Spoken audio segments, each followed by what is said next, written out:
There's some important information I think that we should share with the parish and really with everyone. Every year we do a statistical count of the number of people who come to Mass in October. It's something the Diocese of Peoria does. And when we compare those numbers year over year, there are some pretty striking results and some things that are really troubling. Our numbers used to be, before the pandemic, that we'd have over a weekend about 1,200 people who would come to Mass, so that's just a healthy number of people. During the pandemic, I'm sure no one was surprised, that number was cut in half. We only had about 600 people that first year, and we understand why. Everyone was told to take care of their health. If they were sick, to stay home, really not to get sick or not to get anyone else sick. But even in the years that followed, the numbers have come up a little bit, getting up to 700 and even just shy of 800. But that still means that compared to where we were before, we only have about 2/3 of the people who have been coming to Mass have come back to Mass. So it's a full 1/3 of people that have not returned on a regular basis to coming back to Mass like they had used to do.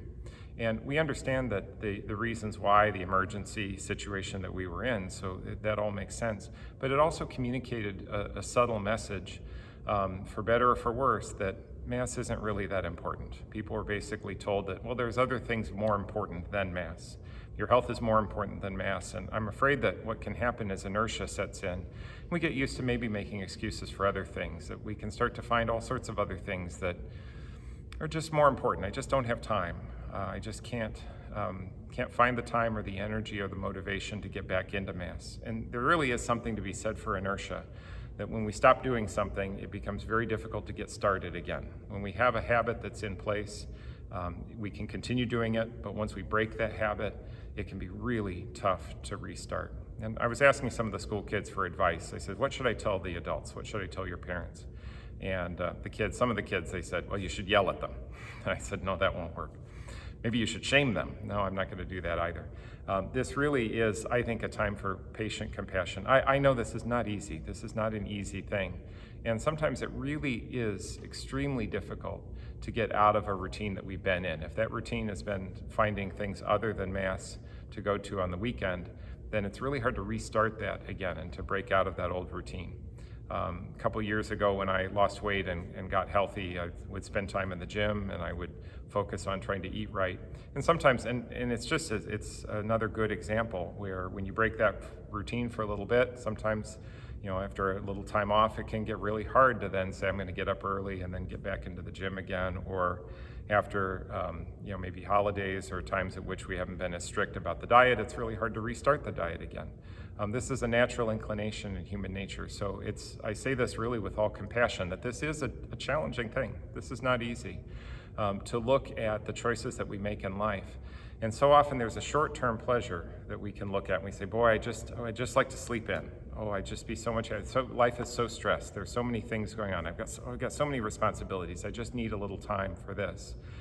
And I just can't get to Mass because I have these other things. And it means that we have to look in terms of what we are going to benefit from in the short term versus what's going to benefit us in the long term. And that is such an easy calculus, I think, for us to kind of slip into. We set aside the long-term gain. I know I really should. Well, I'll get around to it. I know I really should exercise or eat right or whatever and spend time in prayer, spend time with the Lord. But those short-term excuses, it would just be more, I'd be happier if I could just do this for a period of time. And I'd like to really think about the excuses that we make for ourselves. St. Augustine spent a lot of his younger life really searching for truth. And he had been taught about Christianity from the beginning, but he didn't accept it at first. And he went looking anywhere but. He went to looking into other philosophies and Gnosticism and Manichaeanism. He had traveled all around trying to find answers to the most important questions in his life. And it wasn't until he surrendered to the Lord and he found that everything he was looking for was waiting for him there with the Lord. If only he had listened, if only he had been aware. He says that our hearts are restless until they rest in you. And think for a moment about the way that your life has been going, about the decisions that you made. So are we really at peace? Is this something that we've really found? Sometimes I think when we don't put the Lord first in our life, when we don't have the Lord in our life, or if we find other things that start to take the place of the Lord, then our life is less full. Our life is emptier as a result of that. And stop and think about that. Spend some time really considering the consequences of those things. We can chase after a lot of things in the created world, and we can make lots of priorities in life. I need to get to work. I need to earn a paycheck. I need to receive a salary. I need to take care of my family. I need to do this and that. And these are all things that we pursue within the world of creation itself. But all of these things are gifts that are given to us by the one who fashioned the world, by the Creator. And so it's important not to neglect the Creator while we occupy ourselves with the things that are a part of creation. So make time for the Lord. And why come to Mass? That's another important question, because we've kind of gotten used to doing things apart from actually physically being at Mass. But stop and think about what that's like as well. Any time that people are separated from one another, we realize how much we really need that personal contact. If you have someone that you love and yet you never see them, it's just not the same. Even when the shutdown occurred and people weren't able to be in as regular contact with one another, something was missing. There was something that just wasn't the same about seeing other family members over Zoom or things like that. It just isn't the same experience. And there's something that we need, I think, as physical beings, to be in regular contact with people that are important to us, people that love us, and people that we love. Not just to say that you're there, but even to show that you love them, even by that presence. Students, I think, learned a lot over the pandemic that Zoom is not really a great substitute for in-person learning. So there's nothing that quite substitutes for actually being there. The hands-on activities, the socialization with one's friends, you can't get that through a computer screen any more than you could receive the Eucharist through the computer screen. People watched Mass, and sometimes that was the best that we could do, but it's time to reestablish not just that we're there mentally or digitally or virtually, but even to be there physically, something that's so important for us. Because God is there physically for us. God comes to us at Mass. We come to Mass so we can listen to His Word, and His Word is spoken to us so we can be instructed. And God comes to us to offer Himself, His body and blood in the Eucharist, and that's an important thing as well.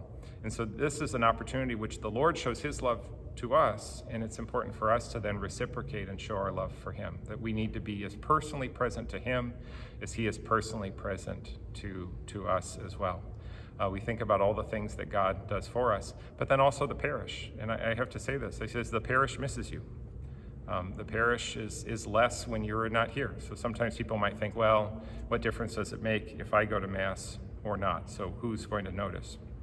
But there is something to be said about a church that is more empty versus a church that is full. There's something that I think is more enriching for everyone when that happens. And so we miss you. We miss having you here. It's important for you to be here. And so we're the happier when you are with us. And so it's an encouragement that we have for all of us, that all of us benefit from that contact that we have. I want to say something especially for fathers. Sociologically, and I don't know why this is, but this is borne out. So if you have parents, if you have a mother that practices the faith and attends Mass, but the father doesn't, the children will be raised in an environment where they're not necessarily very likely to continue practicing their faith. But if it's the other way around, if the father is active in the faith, whether or not the mother is active, there is a much higher participation rate amongst children when they get older. I don't know why it is, but fathers, you have an immense impact on your families and on your children. So I'd really encourage the men of the parish, to all of the fathers that are there. So be a man, be a leader for your family, be a leader for your children, be an example. And so it's not just for your benefit that I say this. It's not just for your sake, but really for the sake of those whom you care for and whom you love, who do look up to you, who look to you as an example. It's one of those things that we shouldn't put off. I think sometimes we're really tempted to put things off. I'll get around to exercising. I'll get around to eating right. I'll get around to spending time with the Lord. But those become excuses, and sometimes we can wait too long. Sometimes people wait too long, and then they know that they should have exercised, but then when a serious medical condition comes along, then they realize it's too late, and they should have taken advantage of those instincts earlier on while they had the time. And they should have changed their diet and begun to eat right. And they should have done that while they had the time instead of waiting until it's too late to do something about it. And the same is true with our relationship with God. Don't wait until it's too late. So the longer we stay away, the easier it is to stay away and the harder it is to come back.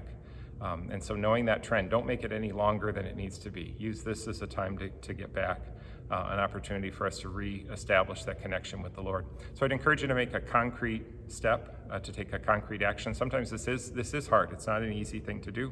So make a step in that direction. So figure out where you can go to Mass. Download the bulletin. Find out when the Mass times are. Look at what's happening there. That's a concrete step, and it's a way in which you're preparing yourself mentally and psychologically, saying, I'm ready to go back. Look at the readings for next Sunday. Look them up, see what's in the gospel. You might even imagine what the gospel would say to you, and he says, I wonder what the homily will be about, or I wonder what Father will say there. And that's a way of engaging with the readings, so as to make sure that that's an important part of your spiritual life. Put Mass in your calendar. So just to schedule it, put it in there to say this is the time when we're going to go to Mass, and say something to your family. There's something about the accountability that comes when you announce that you're planning on doing something. So it's easy to quit on something when you haven't told anybody about it. But if you tell everyone that you're going to make this change, and then you inform them about it, then that's inviting a way of them holding you accountable, and do that as well. So let this be a time of encouragement. Share this with people whom you know. This is a time for us to put good resolutions back into practice, to build habits, to build good habits that we really need, because they lead us back to the Lord. So we look forward to seeing you at Mass on Sunday. So let this be a time. So no anger, no shame, no frustration, just patient compassion. I know that this is not easy, and know that we will be happy to welcome you, and we will rejoice to have you back with us once again for Sunday Mass.